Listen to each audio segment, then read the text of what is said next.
I have long been fascinated by railroads, and particularly the early Pennsylvania railroads.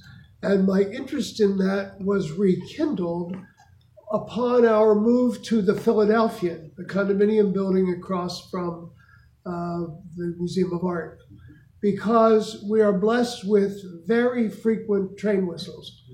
I haven't yet figured out where they all come from. Mostly they are a single blast, which I think might be trains entering the tunnel at 30th Street, the lower level at 30th Street. But occasionally it's the grade crossing, two longs, a short, and a long. Don't drive your car across the tracks when you hear that, because that's the signal for a grade crossing. And I'm not sure where that grade crossing is or who it is, but in any event, that rekindled my interest and caused me to realize that we have moved to the main line, which will be the last controversial part of this presentation. This guy is, we're making his way up towards Girard Avenue, short walk from our house. The picture's taken from Girard Avenue. This train is on one of the little bit of the Philadelphia and Columbia Railway from the main line of Public Works, which is still in rail use in Philadelphia. There's very little of it still being used, but that's part of it. This quote is from Stephen Ambrose, in 1800, nothing moved faster than the speed of a horse. No human being, no manufactured item, no bushel of wheat, side of beef, no letter, no information, no idea, order or instruction moved faster. Nothing had ever moved faster. That's 1800. Over the next 50 years, the world changes incredibly with the railroad, the telegraph, the steamship. And I would suggest to you that those are more powerful technological changes than anything we've experienced in our lifetime. And there's just an extraordinary difference between having to go everywhere at the speed of a horse and having these technologies to move information and to move goods and people. The main line of Public Works operates from 1834 to 1857. Ain't very long. It was a combined canal and rail system commissioned by the Commonwealth of Pennsylvania in 1826. 1826 is 1 year after the Erie Canal opened in 1825. Prior to the Erie Canal, we had the port that could reach the west. We could go up the Schuylkill all the way to Reading. We could go, really into the west. Once the Erie Canal was open, Reading didn't cut it anymore, and our port was really threatened. And so Pennsylvania decided to fight back and create initially they thought a canal system. By the time they got to building it, it was combined canal and railroad. And as you can see by the fact that it was retired in 1857, the railroad technology really took over. If they'd only been a little bit more foresighted, they might have done railroad from the beginning. So here it is. The red is railroad, and that is the Philadelphia and Columbia Railroad. It goes to the town of Columbia on the Susquehanna River, south of Harrisburg. The blue is canal. The first part of canal from Columbia north past Harrisburg along the Susquehanna is called the Eastern Division Canal. At Duncannon, the canal had a very long bridge, two-level bridge, so that canal boats could pass each other in opposite directions across the Susquehanna, and then heads up the Juniata to Hollidaysburg. This map, among the many defects of this map, is that it does not have Hollidaysburg on it, but Hollidaysburg is right south of Altoona, which wasn't there when this was being done. By the way, the map's also defective in that it does not show Ebensburg between Altoona and Johnstown, which is Kate's hometown. But other than that, it's a pretty good map. And Irv, does have Tyrone. The Juniata Gorge is extremely narrow where it meets the Susquehanna, so that today the only things that go through the gorge are the railroad and an interstate. So if you're bicycling this territory, unless you want to ride the interstate shoulder, you can't get through there. The solution for a cyclist is to cross the river at Harrisburg, where there's a good pedestrian bridge, come up the west shore, and then at Duncannon, which is where the confluence is, you go over the ridge and join the Juniata a little upstream at the town of Newport. When my daughter and I in 2000 went over that ridge, we broke a chain. And fortunately, we were carrying a chain tool. And even more fortunately, we were carrying the instructions because neither of us had ever used a chain tool. So two educated people sat down in a light rain on the side of the road and taught ourselves how to fix a chain. And 3 days later, we were in Pittsburgh. So I guess we did something right. But in any event, that's a very narrow gorge there. So you have the Juniata Division Canal from the Susquehanna to Hollidaysburg. And then from Hollidaysburg to Johnstown, there's a mountain. And they thought they were going to find a way to do a canal over there. It would have been a lot of water to be pumped. But they decided that a canal wouldn't work, so they built the Allegheny Portage Railroad. And by the way, in 1826, 27, they started on construction on this thing. They don't know how they're getting over the mountain. They just figured somehow they'll solve that. And the Allegheny Portage Railroad consisted of a series of 10 inclined planes, each one with a steam engine in a building. Locomotives are starting to appear, but not really very much in vogue. So we have a steam engine in a building at the top of each of these 10 inclined planes that turns a wheel that pulls a rope, hemp rope, later wire, but hemp at the beginning, that pulls the trains up or lowers them down. So there are 10 of these inclined planes. They're numbered from west to east for some reason. And if you come out of Hollidaysburg today and you start up the hill, you will come to the town Foot of 10. Foot of 10, Pennsylvania, is named for the foot of inclined plane number 10, which operated from 1834 to 1857, right? But so then once you got over the Alleghenies to Johnstown, you would go take the canal, the Western Division Canal, in the Conemaugh from Johnstown out to the Allegheny, and then down to Pittsburgh. A huge expenditure in all of this was to get the final ending place to be in Pittsburgh instead of on the north side of Pittsburgh, which was then the city of Allegheny. It would have been a lot cheaper to land the system because it came down that side of the river. A lot cheaper to land the system in Allegheny, but the Pittsburgh people were politically powerful enough that they got the state to spend the extra money to bring the terminus to Pittsburgh. So that's a summary of the main line. I wanted to talk to you about the inclined planes and then to talk about the Philadelphia and Columbia Railway as the two things that I want to focus on. The system was 390 miles. The Philadelphia and Columbia was 82 of those. The Eastern Division Canal, that's the Susquehanna portion of the canal, 43 miles. The Juniata Division Canal, 127. And then the Allegheny Portage Railroad, 36 miles. And the Western Division Canal, 103 miles. And by the way, if you compare that to today's route of the Pennsylvania Railroad, it's very similar, but it's not identical.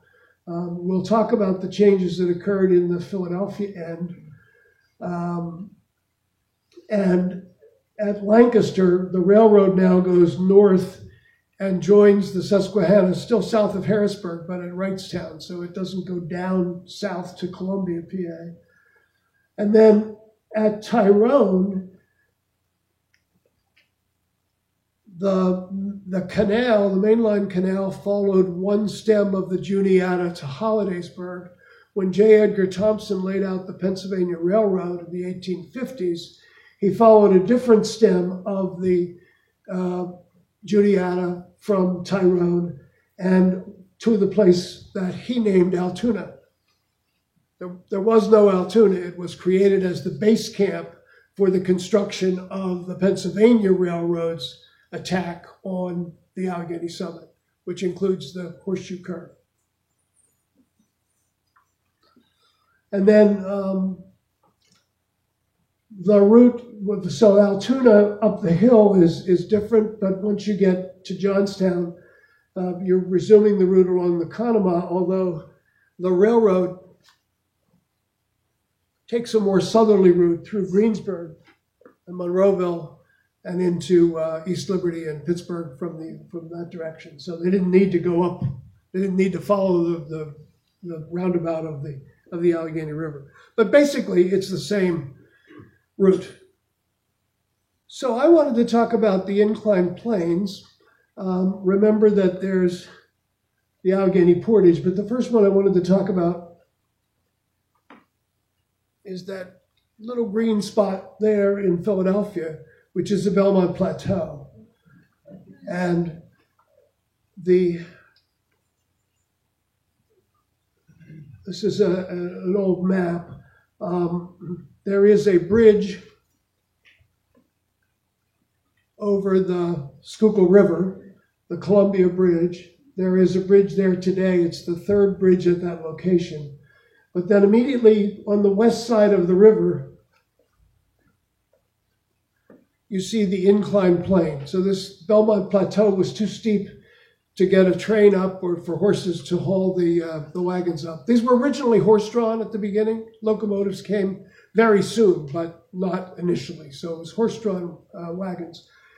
So the inclined plane was the same idea as the Allegheny Portage. There was only one building, one engine, but they had an engine that turned a wheel that would haul the wagons up that hill. There's an illustration of it. You can see the rope. We are looking down the slope from the top, looking down to the river. What I just pointed to is the bridge, the Columbia Bridge. So you can see the rope that is holding the car, the train. And I assume if it's right-hand operation that the one on the right is descending, but I don't know that. There's a colorized version of the same drawing. And this is a picture of the Columbia Bridge in 1845. That inclined plane and that section of the railroad was abandoned in 1850. Not the bridge, but the Belmont Plateau portion and the portions beyond that were replaced in 1850. The system, the Belmont Mansion is an Underground Railroad site and has a wonderful museum, which I highly recommend to you. Check the days and hours, though, because they're limited, but it's really worth a visit. But the main line system played a role in the Underground Railroad. There are documented cases of the boats and cars being used to smuggle people. I think basically people who were escaping up the Chesapeake and the Susquehanna, and then this was a way, if you could get on that train, you could get to Philadelphia. So this is today's Columbia Bridge, just to place you. That's the bridge that's there now.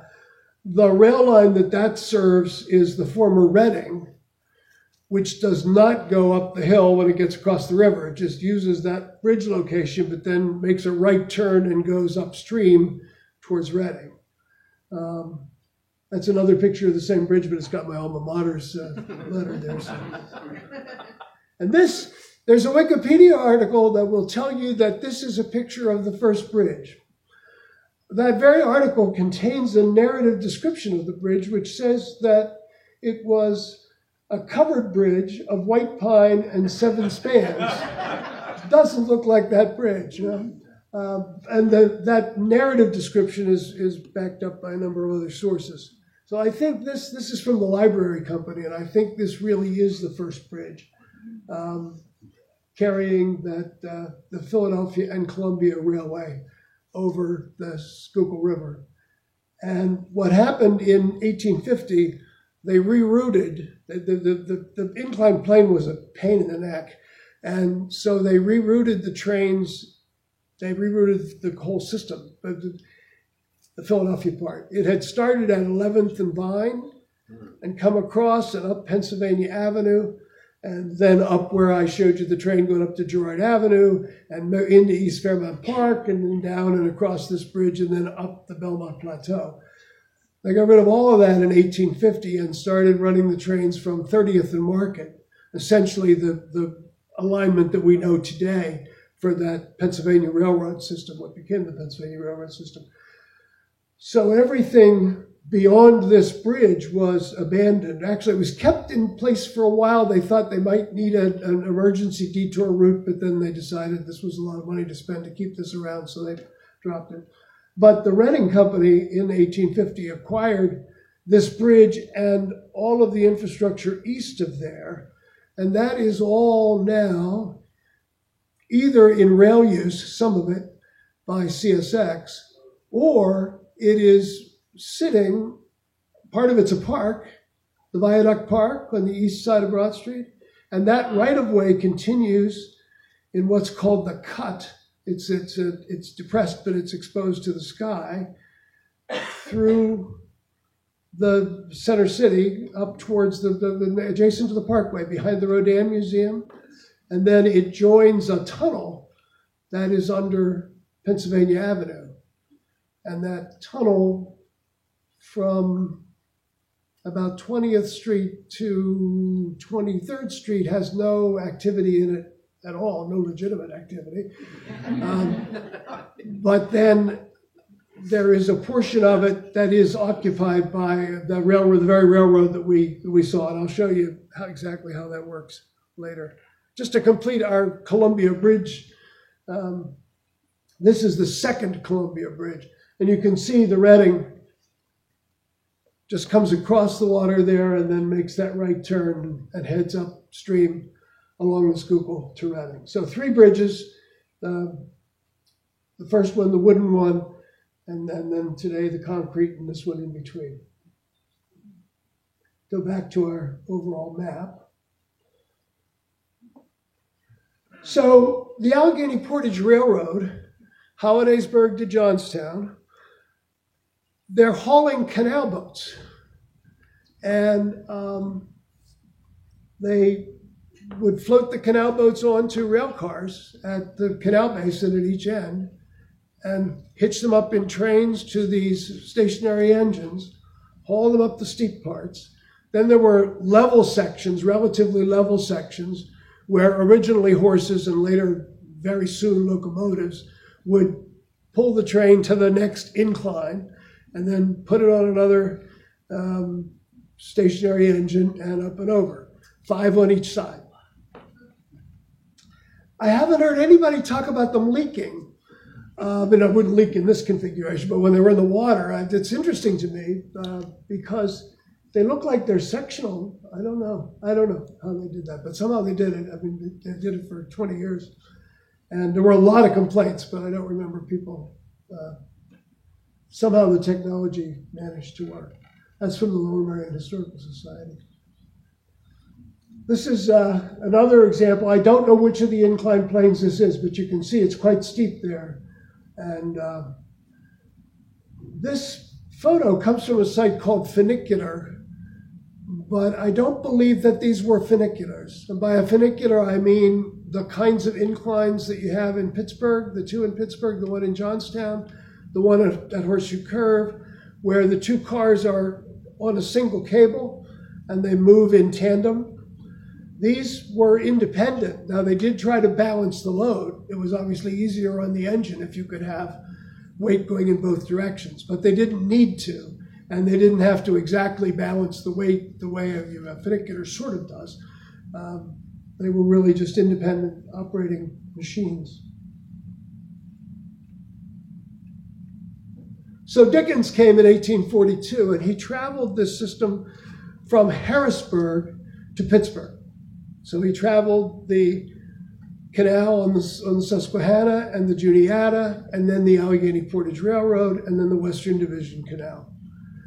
And he's here in Harrisburg waiting to board his canal boat And he says it continued to rain, and when we went down to the canal boat after dinner, the weather was as unpromising and obstinately wet as one would desire to see. Nor was the sight of this canal boat, in which we were to spend 3 or 4 days, by any means a cheerful one, as it involved some uneasy speculations concerning the disposal of the passengers at night, and opened a wide field of inquiry touching the other domestic arrangements of the establishment, which was sufficiently disconcerting. And he describes what looked to him like bookshelves, and he learned that those were the bunks. And he had a lower bunk, and he couldn't get in the thing except by laying down on the floor next to it and rolling in. But this was a big improvement, right? This was progress. He also says, there it was, a barge with a little house in it, viewed from the outside, and a caravan at a fair viewed from within. The gentlemen being accommodated, as the spectators usually are, in one of those locomotive museums of penny wonders, and the ladies being partitioned off by a red curtain, after the manner of the dwarfs and giants in the same establishment, whose private lives are passed in rather close exclusiveness. So that was, and I think I have another quote from Dickens. We'll give him a little more time here. We left Harrisburg on Friday. On Sunday, we arrived at the foot of the mountain, which is crossed by railroad. So Friday, they left Harrisburg. Sunday, they're in Hollidaysburg, about to take the railroad across to Johnstown. There are 10 inclined planes, 5 ascending and 5 descending. The carriages are dragged up the former and let slowly down the latter by means of stationary engines. The comparatively level spaces between being traversed, sometimes by horse and sometimes by engine power. Occasionally, the rails are laid upon the extreme edge of a giddy precipice. And looking from the carriage window, the traveler gazes sheer down, without a stone or scrap of fence between, into the mountain depths below. The journey is very carefully made, however, only 2 carriages traveling together, and while proper precautions are taken, is not to be dreaded for its dangers. So that got him to Johnstown, and then he continued on to Pittsburgh. He had some things to say about Pittsburgh that weren't very complimentary, so I won't allow that any place.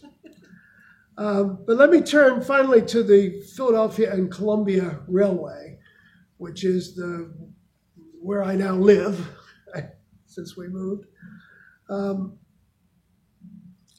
This is the first Paoli local, 1832. So the system we say was 1834 to 1857, but the part of the Philadelphia and Columbia opened in 1832. It's a horse-drawn carriage. It moves much more efficiently than it would on a road, much more comfortably and much faster. It's a lot easier work for the horses to be pulling this thing on a railroad rather than... So the original route crossed the Schuylkill River at the Columbia Bridge and proceeded up the inclined plane at Belmont. And then it turned right and paralleled Belmont Avenue and followed Conshohocken State Road into Lower Merion. Still paralleling Conshohocken State Road, it passed through the Kenwood train station, which wasn't there, obviously, and is a train station on a different line. Went up Bala Avenue and Bentley Road, and then it crossed over to the south side of Montgomery Avenue. At All Saints Church, it crossed over to the north side of Montgomery Avenue in front of Lower Merion High School. Then it curved left onto Church Road and Coulter Avenue to the Athensville train station. Athensville was the then name of Ardmore. It followed the tracks of the Paoli local, the R5, until Haverford, where it again curved left onto Old Railroad Avenue to the intersection of Bryn Mawr Avenue and County Line Road. And then it followed Glenbrook Avenue until it crossed County Line Road, then Lancaster Avenue, Montrose Avenue, and rejoined the R5 at Rosemont, where it continued west. So it is very different in the Philadelphia portions. It's a bit different in the Lower Merion portions. But a lot of it is this, if you go over the whole route, a lot of it is the same. So in 1850, the line from Broad and Vine to Ardmore was abandoned, and replaced with the 30th and Market to Ardmore line that we know today. This is the original, or an early Bryn Mawr station. It's now the thrift shop of the Bryn Mawr Hospital, and that was the Bryn Mawr station. And the building to the right was the Whitehall Hotel, which was apparently a famous hotel of the 1850s. I think succumbed in 1900 to having become run down, and I think the railroad was rerouted too, so it wasn't on the railroad anymore, although that wasn't such a big advantage by the turn of the 20th century. So the Philadelphia and Columbia in my neighborhood in Fairmount, you're looking at a 1943 map of Philadelphia freight railways. Green is the Reading, red is the Pennsylvania, blue is the Baltimore and Ohio. And I'm going to show you the rail park portion of this. The easternmost part is the rail park, and as you go west, it's aspirational rail park. But that Reading line is the Philadelphia and Columbia line. None of it is in active rail use today. I think the Philadelphia Inquirer, when it had its printing plant on Broad Street, was the last freight customer of that system. But sometime around in the early 20th century, the Baltimore and Ohio dug a tunnel that's basically under Eakins Oval and joins the sidewalk, under the sidewalk of Pennsylvania Avenue, in that enormously wide tunnel.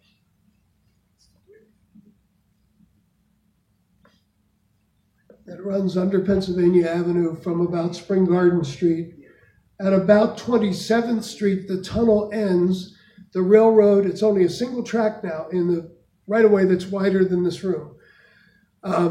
The railroad emerges. It's at the surface, but it's depressed. It's just not covered over.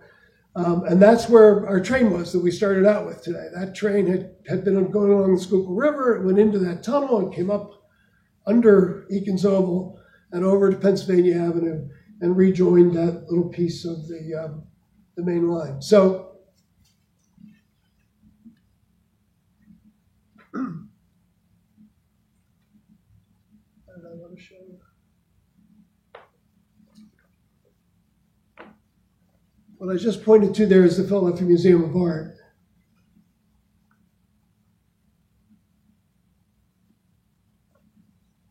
And then right across from the Philadelphia Museum of Art is the Philadelphian where we live. So that's why I say we live on the main line, because we live on the Philadelphia and Columbia. And in fact, on the little segment there, that is still in active rail use now by CSX, a successor to the Baltimore and Ohio. So we moved to the main line. We finally made it. We feel really good about that. I just wanted to conclude by showing you how incredibly industrial that area of the city around Fairmount was. So here's an example. This is 1899. The Reading is putting its right-of-way, the old Philadelphia and Columbia right-of-way, into the tunnel. It's digging and creating by cut and cover. They didn't bore. They opened the ground, installed the tracks, built a roof. So this is, you're at 22nd and Pennsylvania Avenue. Whole Foods is on your right in the lower part of the picture. And see how heavily industrial that is. And another image of that, this is earlier, this is 1890s, I believe. You are looking at Broad and Spring Garden Streets and the Baldwin Locomotive Works. 15,000 people employed, I think, and a lot of other people employed in suppliers that were nearby. So look at how heavily industrial that is. And then the upper picture is from 20th Street, north and west. So Pennsylvania Avenue there, dominated by the railroads.